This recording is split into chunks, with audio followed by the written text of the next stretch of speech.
The morning sun lit up the gardens of the Thompson estate. Hundreds of white flower arrangements decorated the path to the altar. Ethan Thompson stood in front of the mirror, fixing his expensive tie. At 32 years old, he had everything a man could want. He ran one of the biggest technology companies in the country and was about to marry Olivia Rothschild, a woman from one of the richest families in New York. "Okay, it's time," Jake said, walking into the room. Jake had been Ethan's best friend since college and was now his best man. "The guests are starting to arrive." Ethan nodded, but something didn't feel right. He'd been having doubts about Olivia for months now. Ever since he became CEO of the company, she seemed more interested in appearing in magazine photos than spending time with him. Just last week, she'd missed their dinner date because she was at a charity event, one where all the photographers would be. "I need some air," Ethan said, grabbing his car keys. "I'm going for a quick drive." Jake tried to stop him. "Man, you're getting married in an hour." "I'll be back in time," Ethan promised, but his stomach was in knots. He got into his red Ferrari and drove down the winding road that led to the mansion. This road had always helped him clear his head. The ocean breeze came through the windows, and for a moment, he felt at peace. That's when it happened. A dog ran onto the road. Ethan swerved to avoid it. The car spun out of control. There was a crash, and everything went black. Sarah Miller pushed her cleaning cart through the halls of St. Luke's Hospital. At 28, she'd been working there for 5 years. She wasn't a nurse or a doctor, but she took pride in keeping the hospital clean and making the patients comfortable. She always talked to them, even the ones in comas. Her mother had been in a coma once, and Sarah remembered how lonely it felt, sitting there wondering if anyone was listening. The emergency doors burst open. Doctors and nurses rushed in with a patient on a stretcher. Sarah moved her cart aside to let them pass. The man on the stretcher was wearing an expensive suit, now covered in blood. She heard someone say he'd been in a car accident. Within hours, the hospital was full of reporters. They all wanted to know about Ethan Thompson, the billionaire who should have been getting married that day. Sarah watched as important-looking. People came and went. A beautiful woman in a wedding dress showed up, crying dramatically for the cameras. She stayed for 15 minutes, then left saying she needed to process this tragedy. That night, when things quieted down, Sarah went in to clean Ethan's room. She looked at him lying there, hooked up to machines. His face was bruised, but she could tell he was handsome. More than that, he looked lonely. "You picked quite a day to end up here, Mr. Thompson," she said softly while cleaning. "But don't worry, people in comas can hear sometimes, so I'll keep you company." She didn't know it then, but those simple words were the beginning of something bigger than she could imagine. Over the next few days, Sarah watched the parade of visitors. Olivia Rothschild, the fiancée, always came when the photographers were there. She'd pose by Ethan's bed, pretending to cry, then check her phone and leave as soon as the cameras were gone. Ethan's brother Alexander started showing up with lawyers. They carried papers and spoke in hushed voices. Sarah didn't like the way Alexander looked at his brother, like he was already gone. Every night, Sarah would come in during her break. She'd bring books from the library near her apartment and read to him. She started with The Little Prince because everyone should hear that story at least once. "You have a lot of people around you," she told him one night, "but I don't think any of them really see you. They see your money, your company, but not you." She noticed things others missed. How Olivia never touched Ethan except for photos. How Alexander met with strange men in suits late at night. How the lawyers kept bringing more papers for the family to sign. One evening, Sarah overheard Olivia arguing with Alexander in the hallway. "We need to move faster," Olivia said. "I can't keep pretending to be the grieving fiancé forever. People are starting to talk." "Just a little longer," Alexander replied. "Once we have control of everything, you'll get what we agreed on." Sarah felt sick to her stomach. That night, she sat closer to Ethan's bed than usual. "I don't know if you can hear me," she whispered, "but something's wrong. Your brother and Olivia, they're planning something. You need to wake up." She held his hand while she read that night, and for a moment, just a brief moment, she felt his fingers move. The heart monitor beeped a little faster. Sarah smiled, keeping this small victory to herself. Outside, autumn was turning the leaves golden, and reporters were starting to lose interest in the story of the billionaire in a coma. But in room 507, something beautiful and unexpected was growing, like a flower pushing through concrete, reaching for the sun. Sarah started bringing fresh flowers to Ethan's room. Not the expensive ones Olivia brought for photos, but simple daisies from the hospital garden. She put them in a plastic cup by his bed. The nurses smiled when they saw her doing this, but she didn't care what anyone thought. "These smell better than those fancy roses," she told him while changing the water. "And they're real, just like how I hope you can tell I'm real too." One morning, Alexander came in with Michael Davis, Ethan's biggest business rival. Sarah was mopping the floor outside, but she could hear everything through the half-open door. "Once we merge the companies," Alexander said, "we'll be unstoppable. Ethan's shares will be worth double what they are now." "And you're sure you can get control?" Michael asked, looking at Ethan's unconscious body. "I already have power of attorney. The board trusts me. They think I'm just keeping things running until he wakes up." Alexander laughed. "If he wakes up?" Sarah's hands shook as she gripped the mop. She wanted to run in there and tell them off, but what could a cleaning lady do against powerful businessmen?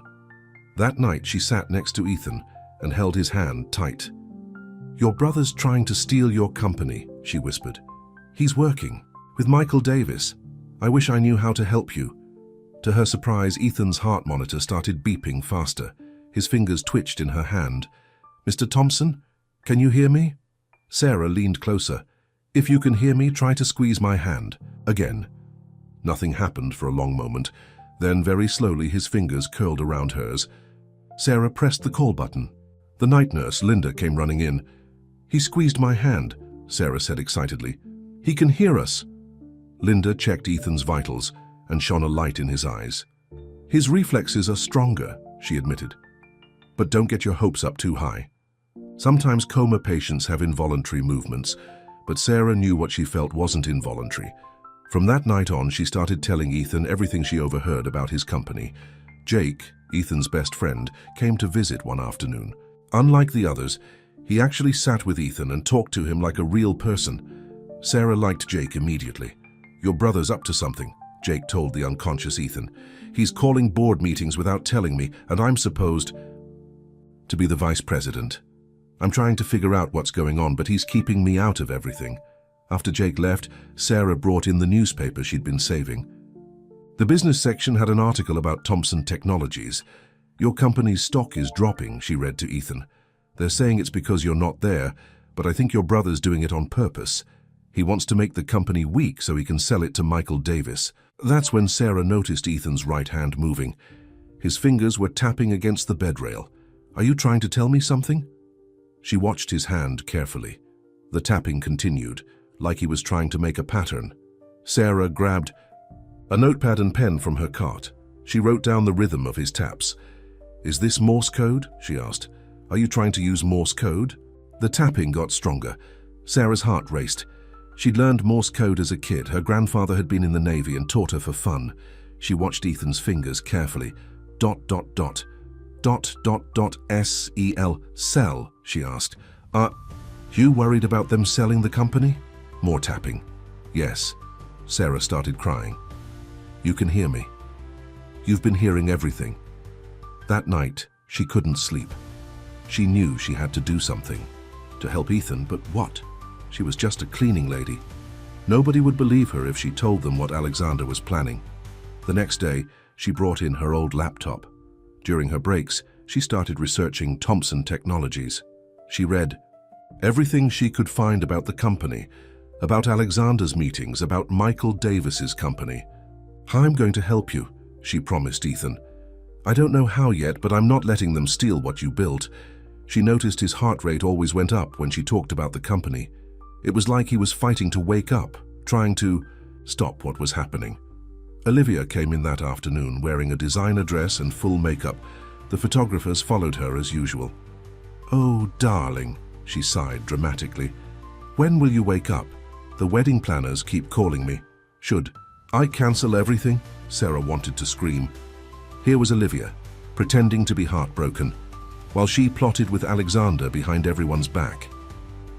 After Olivia left, Sarah cleaned up the room and sat in her usual spot by Ethan's bed. "You deserve better than her," she said softly. "You deserve someone who loves you for you, not your money." She felt his hand move again. This time his fingers found hers and held on. Sarah looked at their joined hands and felt something shift in her heart. She was falling for him, and it terrified her. He was a billionaire. She was a cleaning lady. Even if he woke up, nothing could ever happen between them. But as autumn turned to winter and the first snow fell outside Ethan's window, Sarah couldn't help how she felt. Every night she sat with him, read to him, told him about her day. She became his voice when he couldn't speak, his eyes when he couldn't see what was happening around him. And somewhere in that quiet hospital room, between the beeping of machines and whispered conversations, love began to grow, as unlikely as a rose blooming in winter, but just as real. Winter settled over New York and Sarah started bringing warm blankets to Ethan's room. The hospital blankets were thin, and even though he couldn't complain, she wanted him to be comfortable. "My mom made this one," she told him, spreading a blue knitted blanket over him. "She always says a blanket made with love keeps you warmer." The nurses had noticed how much time Sarah spent in room 507. Some of them gossiped about it, but Linda, the night nurse, understood. "You're good for him," Linda said one night. "His vital signs are always stronger when you're here." Sarah blushed.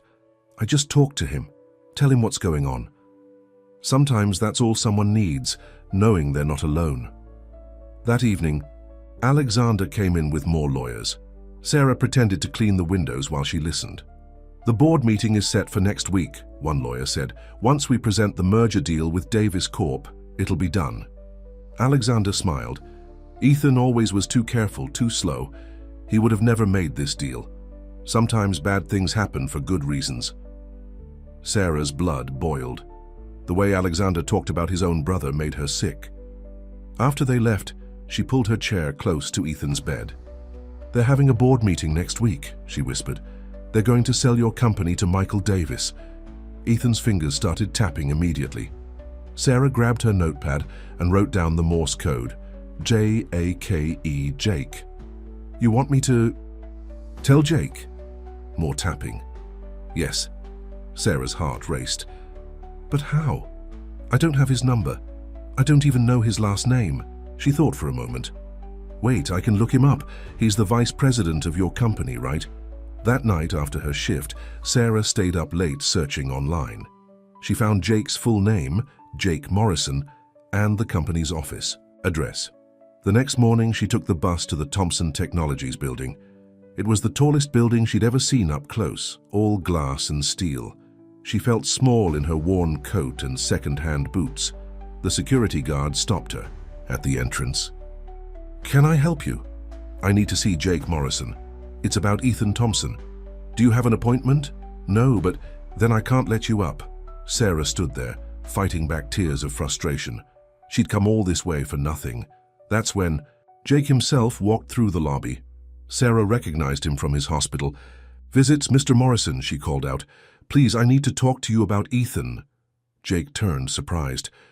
"You're the cleaning lady from the hospital, right?" "Yes." "My name is Sarah. Please, it's important." Something in her voice must have convinced him. Jake led her to a small coffee shop across the street. "Ethan can hear us," Sarah said as soon as they sat down. "He communicates with me using Morse code." Jake stared at her. "What?" "I know how. It sounds, but he's trying to warn us. Alexander is planning to sell the company to Michael Davis. There's a board meeting next week." "That's impossible. I'm on the board. I would know about any meeting. They're keeping it from you." "Alexander's been having secret meetings with Davis for weeks." Jake's face darkened. "I knew something was wrong. Alexander's been blocking me from everything, saying it's temporary restructuring. Ethan's trying to stop it, but he needs help." Jake pulled out his phone and made some calls. His face got more serious with each one. "You're right," he said finally. "There is a board meeting next week. Alexander kept it off my calendar. Can you stop it?" "Not alone, but..." Jake thought for a moment. "Ethan has an old friend who's a judge, Patricia Reynolds. She helped him write the company bylaws. If we can prove Alexander's acting against Ethan's interests. That night, Sarah told Ethan everything. His hand gripped hers tight when she mentioned Judge Reynolds. Jake's going to talk to her tomorrow, Sarah said. We're going to stop them, Ethan, I promise. She noticed his other hand moving, tapping, against the rail again. She wrote down the message, THANKYOU. Sarah wiped away tears. Don't thank me, just wake up. Please wake up. She felt his fingers stroke her palm softly and her heart skipped a beat. These touches were becoming more deliberate, more gentle. Sometimes she caught herself daydreaming about what it would be, like when he opened his eyes, what he would say to her. But then she'd remember who he was, a billionaire with a fancy fiancé and a whole different world from hers. These feelings she was having could only lead to heartbreak. Still, every night she came back. She read him more stories, told him about her day, about her dreams of going back to school someday to become a nurse. My mum says I'm crazy, she told him. Says I should be practical, stick to what I know, but I want to help people, really help them, you know? The snow fell outside, coating the city in white. Christmas decorations appeared in the hospital hallways. Sarah brought a small plastic tree for Ethan's room and hung a single ornament on it, a silver star. Everyone should have something pretty to look at when they wake up, she said. She didn't know that upstairs in Judge Reynolds' office, Jake was presenting evidence of Alexander's secret dealings. She didn't know that soon everything would change. All she knew was that somehow in this quiet room with its beeping machines and winter light, she had found something rare and precious, even if it could never be hers to keep. Christmas Eve. Came to St. Luke's Hospital. The halls were quiet except for the sound of carols playing softly from the nurses' station. Sarah had volunteered to work the holiday shift. She didn't want Ethan to be alone. She wore a Santa hat while she cleaned, humming along with the music. When she got to Ethan's room, she pulled a small package from her cart. I know it's silly to get a present for someone in a coma, she said, placing the wrapped gift on his bedside table. But I couldn't help myself. I'll open it for you tomorrow. Just then, Olivia burst into the room. She wasn't alone. She had Alexander with her and they were arguing. The judge is asking questions, Olivia hissed. This is your fault. You should have been more careful with those meetings. Keep your voice down, Alexander warned, not noticing Sarah in the corner. I can't wait any longer, Olivia said. Do you know what people are saying about me? That I'm heartless for not spending more time here? That I'm already dating other men, are you? Alexander asked with a smirk. That's not the point. I agreed to help you get control of the company. In return, you promised me enough money to never worry about my reputation again. Sarah's hands shook as she pretended to dust the windowsill. She wished she had her phone to record this. The board meeting is in 3 days, Alexander said. Once the merger goes through, you'll get everything we agreed on. Just keep playing the grieving fiancé a little longer. They left, without ever looking at Ethan. Sarah ran to the bed and grabbed his hand. Did you hear that? We have proof now. They admitted everything. Ethan's fingers moved frantically against her palm. CALLJAKENOW. Sarah pulled out her phone and called Jake's number. He answered on the first ring. They were just here, Sarah said quickly. I heard everything. Olivia's working with Alexander. They made some kind of deal. This is exactly what we needed, Jake said. Judge Reynolds already suspended the board meeting, but this proves they're acting in bad faith. I'm calling her right now. Sarah sat with Ethan all night, telling him everything Jake said. The judge had ordered an emergency hearing for the next morning, Christmas morning. She was going to review all of Alexander's actions since the accident. Your brother's not going to get away with this, Sarah promised, and neither is Olivia. Around midnight, Linda came in with 2 cups of hot chocolate. Merry Christmas, you two, she said with a knowing smile. Sarah, honey, can I give you some advice? Sarah nodded. I've been a nurse for 30 years. I've seen all kinds of love stories in these halls, but I've never seen anyone care for someone the way you care for him. He's my friend, Sarah said weakly. He's more than that, and we both know it. Linda sat down. But you're scared. You think when he wakes up, he'll go back to his world and forget all about you. Sarah wiped away tears. He's engaged. He's a billionaire. I'm just me. Just you?" Linda laughed. "Honey, you're the only one who's been truly loyal to him. The only one who saw what his brother and fiancé were doing. The only one who fought for him.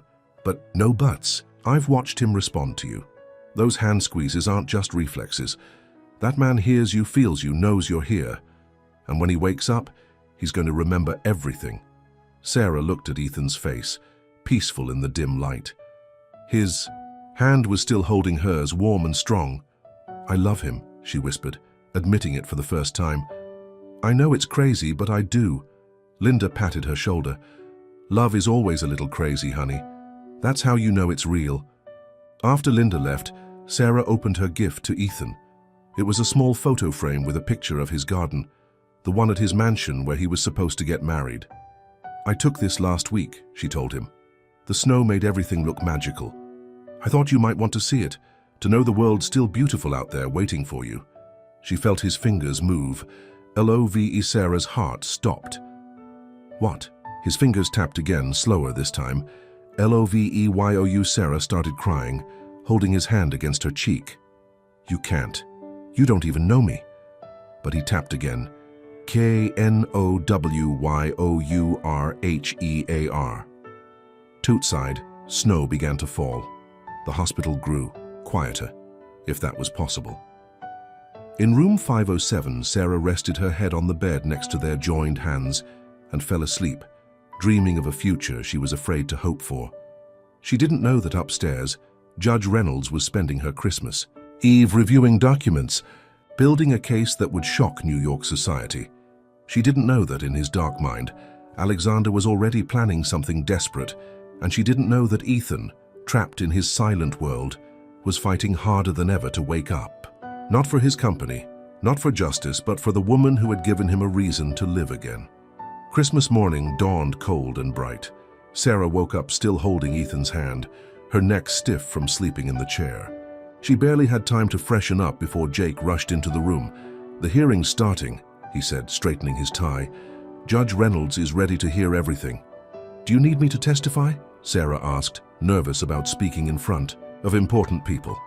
"Not yet, but stay close. Your testimony about what you heard yesterday could be crucial." After Jake left, Sarah sat with Ethan. His hand was moving again. "Becareful. Careful? Of what?"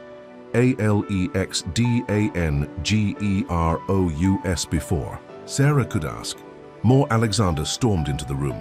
His expensive suit couldn't hide how angry he was. "What did you do?" he demanded, glaring at Sarah. "The judge suspended everything. Years of planning, ruined because of a cleaning lady?" Sarah stood up, scared but standing her ground. "I heard you and Olivia yesterday. I heard everything." Alexander's face turned red. "You stupid girl. Do you think anyone will believe you over me? I'm Alexander Thompson. You're nothing." "She's not nothing," Linda said from the doorway. The night nurse stood there with her arms crossed. "And I heard everything too." Alexander backed away, pulling out his phone. Sarah heard him talking in the hallway. "Change of plans," he was saying. "Move everything now. Empty all the accounts before the judge can freeze them." Sarah grabbed Ethan's hand. "Did you hear that? He's going to steal your money." Ethan's fingers moved frantically. "SAFE. Safe? Is there a safe somewhere?" "OFFICEBLUEBOO." Sarah called Jake immediately. "Ethan says there's something in his office, a blue book. It's important." "The blue book," Jake breathed. "Of course." Ethan kept a private record of everything. Account numbers, passwords, evidence of every shady deal Alexander ever tried to make. "I'm on my way there now." Sarah paced the room, telling Ethan everything that was happening. His heart rate was higher than usual, like he was as anxious as she was. Olivia came in an hour later, looking worried. "Where's Alexander? He's not answering his phone." "Probably trying to empty Ethan's bank accounts," Sarah said. Olivia's face went pale. "He promised me my share. Your share of stealing from your fiancé, the man you were supposed to marry." "You don't understand," Olivia said, sinking into a chair. "My family lost everything last year. We keep up appearances, but we're broke. Alexander promised me enough money to maintain my lifestyle." "So you helped him try to steal from Ethan? The man you said you loved?" Olivia laughed bitterly. "Love? I never loved Ethan. He was convenient, rich, nice enough, not too demanding. The perfect husband for someone like me. Sarah felt Ethan's hand squeeze hers hard. He can hear you, Sarah said. He's heard everything. Olivia's eyes widened. She looked at Ethan, really looked at him, for the first time in months. Is that true? She whispered. Have you been aware this whole time? In answer, Ethan's fingers tapped against the bed rail. Even Olivia could tell it wasn't random. Oh my God, she said, backing away. Oh my God. She ran from the room just as Jake rushed in, holding a blue leather book. We got it, he said triumphantly. Everything's in here. Account numbers, recorded conversations, photos of Alexander meeting with known criminals. Ethan was building a case against his brother for years. Sarah smiled through tears. You knew, didn't you? You knew your brother was corrupt. Ethan's fingers moved. Protectcompany. All this time, you were protecting the company. The employees. Everyone who depended on you. Jake was already on the phone with Judge Reynolds. Sarah heard phrases like arrest warrant and freeze all assets. Suddenly, alarms started going off. Ethan's heart rate was spiking dangerously high. Ethan? Sarah grabbed his hand. Ethan, what's wrong? His whole body was tense. Sweat broke out on his forehead. Help! Sarah screamed. We need help in here. Doctors and nurses rushed in. Linda pushed Sarah gently aside so they could work. Blood pressure's too high, one doctor said. He's fighting against something. Sarah watched in horror as they injected medicines into his IV. His hand had dropped away from hers, and she felt lost without that connection. Please, she whispered. Please don't leave me. Not now. Not when we're so close to fixing everything. The machines kept beeping. The doctors kept working. And somewhere in the chaos, Sarah heard Linda's voice. Sometimes, honey, they have to fight their hardest battle before they can come back to us. Outside the room, snow was falling again. Somewhere in the city, police were looking for Alexander Thompson. Judge Reynolds was signing papers that would save Ethan's company, but in room 507, none of that mattered. All that mattered was the man in the bed, fighting the biggest fight of his life. And the woman who stood by the window praying harder than she'd ever prayed before. Come back to me, she whispered. Just come back to me. Hours passed in a blur of beeping machines and worried doctors. Sarah refused to leave Ethan's side, even when Linda tried to make her take a break. The snow kept falling outside, turning the world white and quiet. His vitals are stabilizing, Dr. Roberts said finally. Whatever crisis he was going through seems to be passing. Sarah held Ethan's hand, noticing it felt warmer than usual. His face had more color too. Look at his eyes, Linda said suddenly. Everyone watched as Ethan's eyelids fluttered. His fingers tightened around Sarah's hand. Ethan? Sarah leaned closer. Can you hear me? His eyes opened slowly, blinking against the light. He looked confused for a moment, then his gaze found Sarah's face. You're real, he whispered, his voice rough from months of silence. Sarah started crying. You're awake. You're really awake. The doctors rushed to check him, asking questions, shining lights in his eyes. But Ethan wouldn't let go of Sarah's hand. Don't leave, he said. I'm not going anywhere, she promised. Jake came running in when he heard the news. You're back. Thank God you're back. The company, Ethan asked, still struggling to speak clearly. Safe, Jake assured him. Judge Reynolds froze everything. The police are looking for Alexander. All his plans fell apart. Sarah tried to step back to give them privacy to discuss business, but Ethan's grip on her hand tightened. Stay, he said again. Then, to everyone's surprise, he smiled.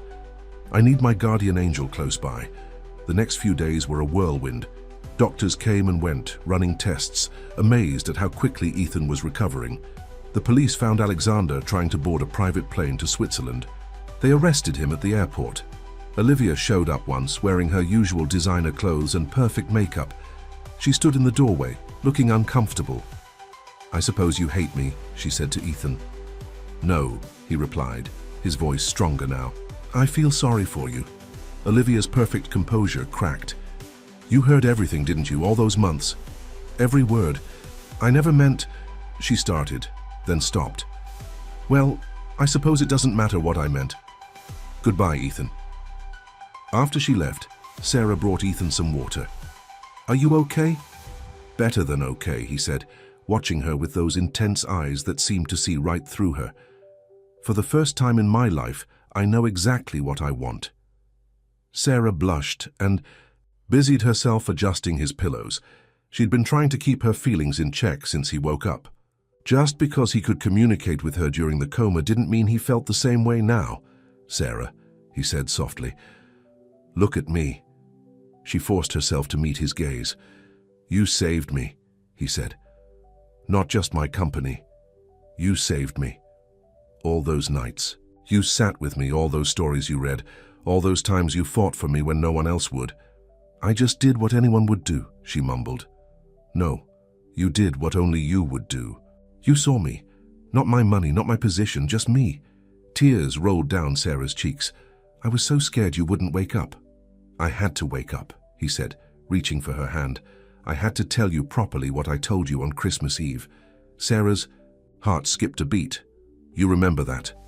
"I remember everything. Every word, every touch, every moment you were here with me." He squeezed her hand. "I love you, Sarah Miller. I loved you before I ever saw your face, just from the kindness in your voice and the goodness in your heart." "But I'm just a cleaning lady," she whispered. "You're the woman who saved my life, my company, and my soul. You're the woman I want to spend the rest of my life with, if you'll have me." "People will talk," she said, even as joy filled her heart. "They'll say I took advantage of you while you were sick. Let them talk. I know the truth. You know the truth. And anyone who really matters will know it too." Linda appeared in the doorway, grinning. "Well, it's about time. I was wondering how long it would take you two to admit what everyone else has seen for months."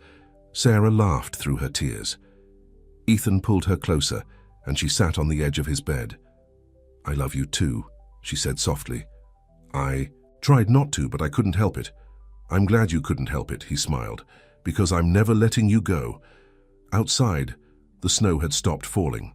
The winter sun broke through the clouds, making the world sparkle. In room 507, Sarah and Ethan held each other, both finally awake to the love that had grown in the quiet hours of all those hospital nights. Linda quietly closed the door, giving them privacy. But not before she heard Ethan say, "Read to me, like you used to." And Sarah's happy laugh as she picked up the book from his bedside table, settling into what they both knew would be the first of many stories they would share together. The news of Ethan Thompson's recovery hit the media like a storm. Reporters camped outside St. Luke's Hospital, hoping to get the first picture of the billionaire who had miraculously awakened from his coma. But they got more than they bargained for when someone leaked a photo of Ethan holding hands with a hospital cleaning lady. "Have you seen the newspapers?" Sarah asked, bringing Ethan his morning coffee. She'd taken a few days off from work, but she still came to the hospital every day. "Billionaire's bedside romance," Ethan read from the tabloid, then laughed. At least they got a good picture of you." But Sarah wasn't laughing. "Your shareholders are worried. I heard Jake talking about it. They think you're not thinking clearly, that I've manipulated you somehow." "Hey," Ethan touched her cheek, "look at me. I don't care what they think. I've spent my whole life worrying about what other people think. Not anymore." Just then, an elegant, older woman walked into the room. She had Ethan's eyes and carried herself like someone used to being obeyed. "Mother," Ethan said, sitting up straighter. "So it's true," Mrs. Thompson said, looking Sarah up and down. "I had to hear from the newspapers that my son is involved with the help." Sarah started to pull away, but Ethan held her hand firmly. "Mother, this is Sarah Miller. She's the woman I love, and she's the reason I still have a company to run." "Don't be dramatic, Ethan. The doctors brought you back. The doctors treated my body. Sarah saved my soul." He looked at his mother steadily. "She's the one who discovered what Alexander was doing. She's the one who fought for me when everyone else was ready to write me off." Mrs. Thompson's expression softened slightly. "Is this true?" Sarah nodded. "I overheard Alexander and Olivia plotting. They didn't think a cleaning lady would understand what they were talking about." "Olivia," Mrs. Thompson sighed. "I never liked that girl. Too concerned with appearances." She sat down, suddenly looking tired. Do you know what Alexander told me? He said the coma was permanent, that we should prepare ourselves. My own son lied to me about his brother. He lied to everyone, Ethan said gently. Mrs. Thompson looked at Sarah again, this time really seeing her. Tell me, Miss Miller, what made you fight so hard for my son? Sarah thought for a moment.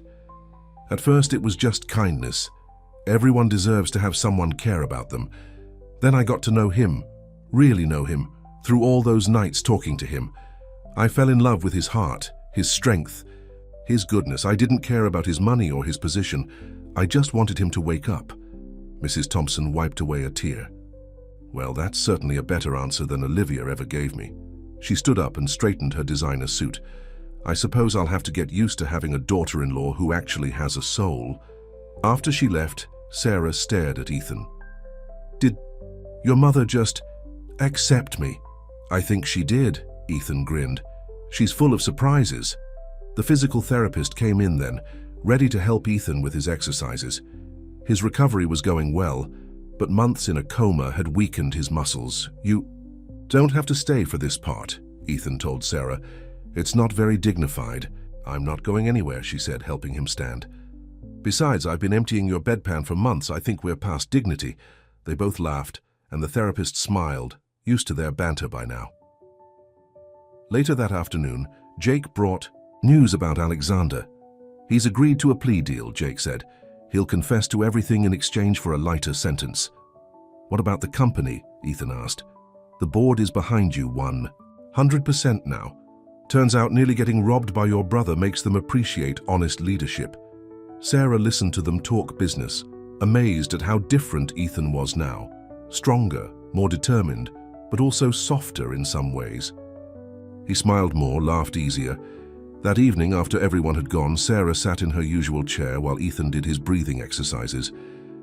I've been thinking, he said between breaths. About what happens next. Sarah's heart skipped. What do you mean? Well, I'll be getting out of here soon, going back to my life, my work. He paused. I want you to come with me. To your mansion? Sarah laughed nervously. I don't belong there. You belong with me, he said simply. And before you start worrying about what people will think, I don't care. Let them talk, let them wonder. I know what I want. And what's that? A life with you. A real life, not just a society marriage or a business arrangement. I want mornings and evenings and everything in between. I want to hear you laugh and watch you read and hold your hand when things get hard. Sarah felt tears in her eyes. You make it sound so simple. It is simple. Everything else, and the money, the company, the society pages, that's all just noise. What matters is this, right here, you and me. But I want to finish school, she said. Become a nurse. I don't want people thinking I'm just living off you. Then finish school, be a nurse, be whatever you want to be. I'll support you every step of the way. He squeezed her hand. Just don't think you have to prove anything to anyone. You've already proven everything to me. Sarah leaned forward and kissed him softly. When did you get so wise? Somewhere between the 15th and 16th chapter of The Little Prince, he smiled. You were right. It's a story everyone should hear at least once. Outside, the city lights twinkled in the winter darkness. In room 507, now filled with flowers from well-wishers and cards from hospital staff, two people who had found each other in the most unlikely way planned their future together. They knew there would be challenges, society gossip, business pressures, family expectations. But they also knew that after everything they'd been through, they could handle anything, as long as they faced it together. The day Ethan left the hospital was like a circus. Reporters crowded the entrance, all trying to get pictures of the billionaire and his unlikely love. Sarah had wanted to leave separately, to avoid the attention, but Ethan wouldn't hear of it. We're facing this together, he said, holding her hand as they walked through the hospital corridors for the last time. No hiding. Linda hugged them both goodbye. You two better come visit, she warned, and I expect an invitation to the wedding. Sarah blushed, but Ethan just smiled. You'll be our guest of honor. Outside, cameras flashed and reporters shouted questions. Ethan's driver, Marcus, held the door of a black limousine open for them. Welcome back, Mr. Thompson. Marcus said warmly. Then to Sarah's surprise, he smiled at her too. "And welcome to the family, Miss Miller." The ride to Ethan's mansion was quiet. Sarah stared out the window, nervous about what waited for them. She'd seen the house before, but only as a cleaning lady looking in from the outside. Now she was going there as Ethan's girlfriend. The gates opened automatically as they approached. The driveway curved through perfectly manicured gardens, now covered in snow, leading to a house that looked like something from a fairy tale. "It's too much," Sarah whispered. "It's just a house," Ethan said, squeezing her hand. "Home is wherever you are." Mrs. Thompson was waiting for them in the entrance hall, along with a line of staff members. "Welcome home, darling," she said, hugging Ethan. Then, to everyone's surprise, she hugged Sarah too. "And welcome home to you too, my dear." The staff seemed uncertain how to treat Sarah at first. Was she a guest, the new lady of the house? But Sarah's natural warmth soon won them over. "Please, just call me Sarah," she told Maria, the housekeeper, who was nervously showing her around. "I was a cleaning lady last week. I know what it's like to work in a big house." Maria relaxed visibly. "The staff already likes you better than Miss Rothschild. She never even learned our names." That evening, Ethan had a surprise for Sarah. He led her to a room on the second floor, opening the door with a flourish. "This is your space," he said. Sarah gasped. It was a beautiful study, with walls of bookshelves and a cozy reading nook by the window. On the desk was a stack of nursing school applications. "I know you want to start classes," Ethan said. "This is your place to study, to dream, to be yourself." Sarah threw her arms around him. "It's perfect." But their peaceful evening was interrupted by an urgent call from Jake. "Turn on the news," he said. They switched on the TV to see Olivia giving an interview outside a fancy restaurant. "Ethan Thompson is not thinking clearly," she was saying, dabbing at her eyes with a silk handkerchief. "This cleaning lady has taken advantage of him while he was vulnerable. I'm speaking out because I care about him." Sarah felt sick to her stomach. Ethan just looked angry. "That's enough," he said, turning off the TV. "I'm not letting her hurt you." He called his publicity team, and within an hour, they had set up an exclusive interview with a respected journalist who had covered Thompson Technologies for years. "Are you sure about this?" Sarah asked nervously. "Absolutely," Ethan said. "It's time everyone knew the truth." The next morning, the journalist Barbara Chen arrived at the mansion. She set up in the library, cameras rolling as Ethan told the whole story. Alexander's betrayal, Olivia's scheming, and most importantly, how Sarah had saved everything. She could have ignored what she heard, Ethan said, holding Sarah's hand. She could have stayed quiet, kept her job, stayed safe. Instead, she risked everything to help me, not for money or fame, but because it was right. "And your feelings for her?" Barbara asked. "I fell in love with her soul first," Ethan said simply. "I was trapped in darkness, and she brought me light. Every night she sat with me, talked to me, read to me. She saw me as a person, not a bank account." Sarah found her voice. "I never meant to fall in love with him," she said. "But how could I not? His kindness, his strength, the way he fought to come back, not for his money or his company, but for the people who depended on him." The interview aired that night. The response was overwhelming. Social media exploded with support for their love story. Women's magazines wanted to feature them. Talk shows begged for interviews, "See?" Ethan said as they curled up together in the library, watching the positive reactions pour in. Truth wins out in the end. Sarah picked up one of her nursing school applications. "I got accepted to 3 schools," she said quietly. "That's wonderful." Ethan hugged her. "I'm so proud of you. You don't mind that I want to work, that I won't be a proper socialite?" "Sarah," he laughed, "if I wanted a proper socialite, I would have stayed with Olivia. I want you exactly as you are." Later that night, they walked in the snowy garden. The path to the altar where Ethan was supposed to have married Olivia was still there. But now it led to a different future.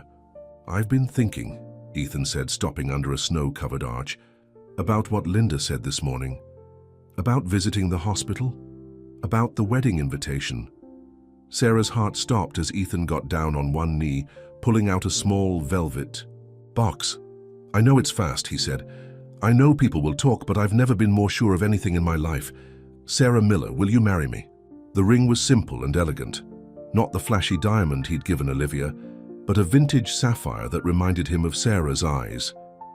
Sarah looked at the man kneeling in the snow, the man she'd fallen in love with through countless nights of quiet conversations, the man who loved her exactly as she was. "Yes," she whispered. "Yes, I'll marry you." As he slipped the ring on her finger, snow began to fall again, soft and magical in the garden lights. They didn't feel the cold. They were too wrapped up in each other, in the love that had grown from compassion to friendship to something deeper than either of them had ever dreamed possible. Spring came early to New York that year. The gardens of the Thompson mansion burst into bloom, as if nature itself was celebrating the love that had blossomed. There, Sarah split her time between nursing school classes and helping plan their wedding, while Ethan worked to rebuild his company's reputation. One morning, as Sarah sat in her study reviewing anatomy notes, Maria the housekeeper rushed in. "Miss Sarah, you need to come quickly. There's someone here to see you." In the entrance hall stood a small woman with graying hair and Sarah's same kind eyes, her mother, Susan Miller. "Mom?" Sarah hadn't seen her mother since telling her about the engagement. Susan hadn't taken the news well, warning Sarah that she was setting herself up for heartbreak. "I saw the interview," Susan said quietly. "The one you did with Barbara." "Chen, I've watched it 3 times. Sarah waited, her heart pounding. "The way he looks at you," Susan continued, tears in her eyes. "The way you look at him. I was wrong, Sarah. I was so wrong." Sarah ran to hug her mother. They stood there crying together until Ethan found them. "Mrs. Miller," he said warmly, "welcome to our home." Susan wiped her eyes and looked up at her future son-in-law. "You really love my daughter?" "More than anything in this world," Ethan replied without hesitation. "And you don't mind that we don't have money or connections?" "Mrs. Miller, your daughter taught me that the only connections that matter are the ones we make heart to heart." Susan stayed for lunch and Sarah watched in amazement as Ethan charmed her mother completely. By the time Susan left, she was fully on board with the wedding. "Just one thing," Susan said at the door. "Call me Mom. Mrs. Miller is too formal for family." That evening, as they walked in the garden, Sarah told Ethan about another visitor they'd had, Alexander's wife, Rebecca. "She wanted to apologize," Sarah explained. "She had no idea what Alexander was planning. She's filed for divorce." "Good for her," Ethan said. "She deserves better." She also told me something interesting. Alexander confessed everything to the prosecutors. He said he'd been jealous of you his whole life, your success, your integrity, the way people respected you. Ethan was quiet for a moment. "I used to look up to him, you know? My big brother. I wanted him to be proud of me." Sarah squeezed his hand. "You're a good man, Ethan Thompson. That's something Alexander could never understand." They reached the garden arch where Ethan had proposed. Now it was covered in spring flowers instead of snow. "The wedding planner called," Sarah said. "She wants to know if we're sure about having it here. She says most society weddings happen at St. Patrick's Cathedral. What do you want?" "I want it here," Sarah said, "where everything changed, where you proposed, where we're building our life together." Ethan kissed her softly. "Then that's what we'll do." The next few weeks flew by in a whirlwind of preparations. Sarah insisted on keeping things simpler than the wedding that had been planned with Olivia. "No hundreds of white doves, no ice sculptures, no celebrity performers, just us," she said. "Our family, our real friends, and lots of love." Linda from the hospital helped Sarah pick out her wedding dress, something elegant but not flashy, just like Sarah herself. "You've changed him," Linda said as Sarah tried on the dress. "Made him happier, more human." "He changed me too," Sarah replied. "Made me braver, showed me I could dream bigger." Mrs. Thompson threw herself into the planning with surprising enthusiasm. She and Susan Miller became an unlikely team, working together to create the perfect day for their children. One evening, about a week before the wedding, Ethan brought Sarah to his office at Thompson Technologies. The company was thriving again, but he'd made changes. More focus on employee welfare, better benefits, a daycare center for working parents. "I want to show you something," he said, leading her to a wall of photos. There, among pictures of the company's founders and leaders, was a new addition, a photo of Sarah. "But I don't work here," she said, confused. "You saved this company," Ethan said. "More importantly, you showed everyone here what real integrity looks like, a cleaning lady who risked everything to do what was right." Sarah touched the photo, remembering how scared she'd been, how unsure. "I just did what my heart told me to do." "That's why I love you," Ethan said. "Your heart never steers you wrong." They were interrupted by Jake rushing in with news. The judge had sentenced Alexander to 10 years in prison. His accounts would be frozen and he would have to pay back everything he had tried to steal. "It's really over," Sarah said. "No," Ethan smiled. "It's just beginning." That night, they sat in what had become their favorite spot, the library where they first told their story to the world.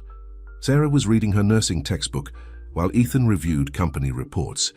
"Do you ever wonder," Sarah asked, "what would have happened if you hadn't had that accident, if you'd married Olivia?" "I would have been desperately unhappy," Ethan said. "Living a lie, married to someone who didn't really love me, betrayed by my own brother. So the accident was a blessing in disguise." "No, you were the blessing. The accident just made me slow down enough to see what really mattered." Sarah closed her book and moved to sit beside him. "And what matters?" "Love," he said simply. "Real, honest, unconditional love. The kind that sees past wealth and status to the heart underneath. The kind that gives without expecting anything in return. The kind you taught me." Outside, the spring night was full of stars. In the garden, workers were starting to set up for the wedding that would take place in just a few days. But in the library, wrapped in each other's arms, Sarah and Ethan were already home. The morning of the wedding dawned clear and beautiful. The Thompson Mansion gardens were transformed into something out of a fairy tale, but with the simple elegance Sarah had wanted. Instead of hundreds of white flowers, there were wildflowers in soft blues and purples. Instead of crystal chandeliers, there were strings of twinkling lights waiting for evening. Sarah stood in her old room at St. Luke's Hospital, where she'd insisted on getting ready. Linda helped her with her dress, while Susan Miller fought back, tears. "Are you sure about getting ready here?" her mother asked. "We could be at the mansion with all those fancy dressing rooms." "This is where it all started," Sarah said, looking around the room where she'd spent so many nights reading to Ethan. "This is where love found us." The hospital staff had decorated the corridor with flowers and ribbons. Dr. Roberts and the nurses who had cared for Ethan stopped by to wish her well. Even some of Sarah's old cleaning crew colleagues came to see her, proud that one of their own had found her fairy tale. "You look beautiful," Linda said, adjusting Sarah's veil. "Like a real princess." "I don't want to be a princess," Sarah smiled. "I just want to be me. The woman Ethan fell in love with." Mrs. Thompson arrived with a small blue box. "Something borrowed," she said, opening it to reveal a delicate pearl necklace. "I wore this at my wedding. Now it's your turn."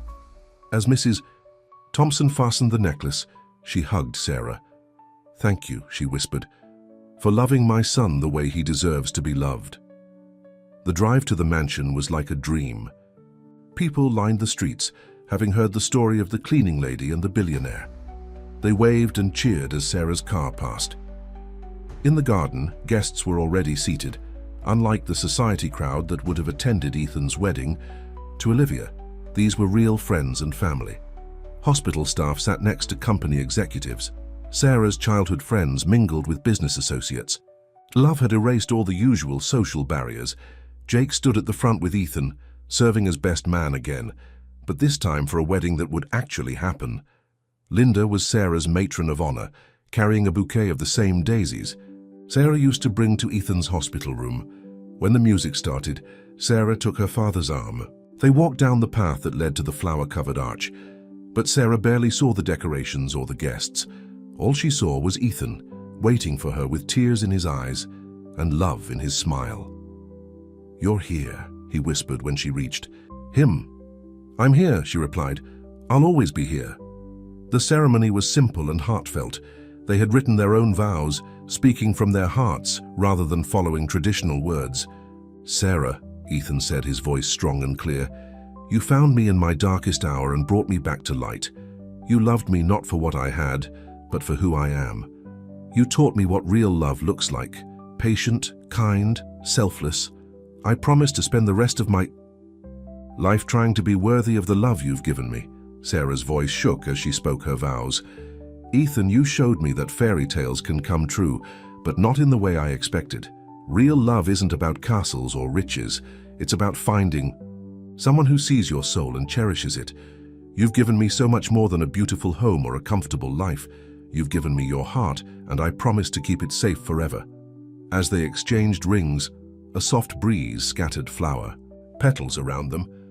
The moment was perfect, not because of the expensive decorations or the famous guests, but because of the pure love that everyone could feel. The reception was full of joy and laughter. Linda gave a toast that had everyone crying and laughing at the same time, telling the story of how she'd watched love grow in room 507. Jake shared funny stories about Ethan's recovery, including the time he tried to send business emails while still on heavy pain medication. As evening fell, the garden lights twinkled like stars. Sarah and Ethan had their first dance under the same arch where he had proposed. "Happy?" he asked, as they swayed to the music. "More than I ever dreamed possible," she said. Later, they snuck away from the party for a quiet moment in the library.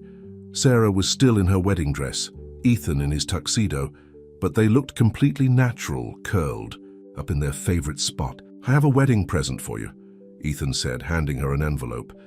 Inside was a deed to a new wing at St. Luke's Hospital, the Sarah Thompson Memorial Care Center. "It's a special unit," Ethan explained, "for long-term care patients, with comfortable rooms for families to stay, a library full of books to read to their loved ones, and the best care money can buy. No one there will ever have to face the darkness alone." Sarah cried as she read the details. The center would also include a scholarship fund for hospital staff who wanted to advance their medical education. Now other cleaning ladies can become nurses too, Ethan smiled. "I love you," Sarah said, kissing him. "I love you so much." They returned to the party hand in hand, ready to begin their new life together. The garden was full of people who loved them. The night was full of stars and their hearts were full of joy. As they cut their wedding cake, homemade by Maria the housekeeper rather than some fancy bakery, Sarah looked around at the happiness surrounding them.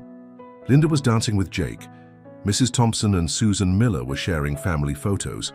Even some of Ethan's former board members were letting loose on the dance floor. "What are you thinking?" Ethan asked, noticing her thoughtful smile. "I'm thinking about that first night in your hospital room," Sarah said, "when I told you that everyone deserves to have someone care about them." "You cared when no one else did," Ethan said softly. "And you loved me when I didn't believe I deserved it." They shared one more dance as the party wound down. Under the twinkling lights, surrounded by the scent of flowers and the sound of happy voices, Sarah and Ethan held each other close. Their story wasn't a typical fairy tale. There was no magical transformation, no prince rescuing a maiden, no riches solving all problems. Instead, there was something much more precious, two hearts finding each other in the darkest time, two souls recognizing their perfect match, and a love strong enough to overcome every obstacle. As the last dance ended, Ethan kissed his bride under the starlit sky. "Ready to start our happily ever after?" he asked. Sarah smiled up at him, her heart full of joy and peace. "We already have." And in the garden of the Thompson mansion, where their journey had both ended and begun, love triumphed once again, proving that the greatest stories aren't about wealth or status or power, but about the simple, unstoppable power of two hearts beating as one.